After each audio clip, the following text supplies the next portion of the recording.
বলে, বাবা আলহামদুলিল্লাহ আমি ভালো আছি, আমার জন্য চিন্তা করো না, আল্লাহ আমাকে বাঁচাই দিবে। দুইবার বলছে আল্লাহ আমাকে বাঁচাই দিবে, তোমরা আমার জন্য টেনশন করো না।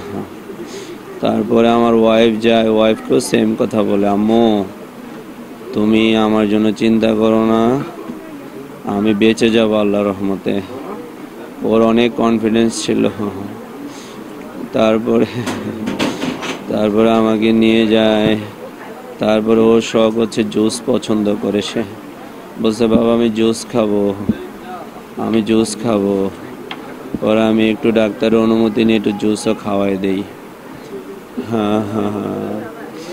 তারপরে তো আশায় থাকি আমার ছেলে সুস্থ হবে। ওর 85% বার্ন ছিল। ডাক্তাররা অসম্ভব চেষ্টা করছে, অক্লান্ত পরিশ্রম করছে, আমি নিজে চোখে দেখছি।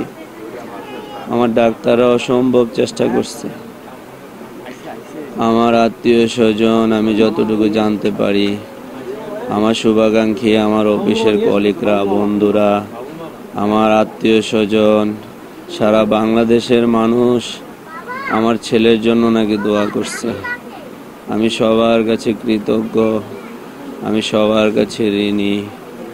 আমি শুধু একটাই চাই যে আল্লাহর ফয়সালা, এটাই উত্তম ফয়সালা, আমার ছেলেকে যেন আল্লাহ শহীদি মর্যাদা দান করেন। এতটুকু আমি চাই, সবার কাছে দোয়াটা চাই। আল্লাহ যেন আমাদেরকে, আমার ছেলের সাথে আমাদেরকে যেন নাজাতের ফয়সালা করেন।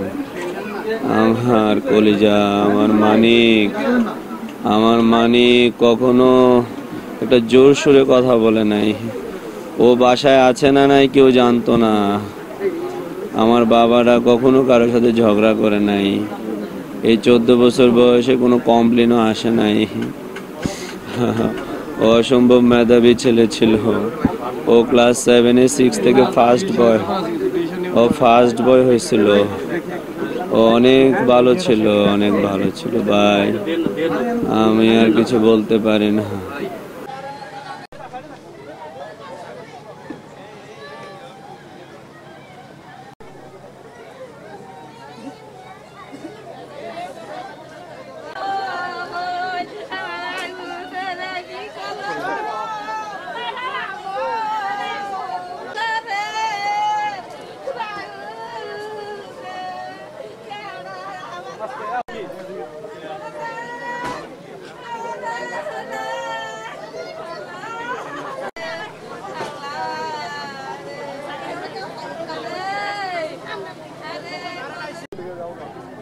জি জি 9টায় জানা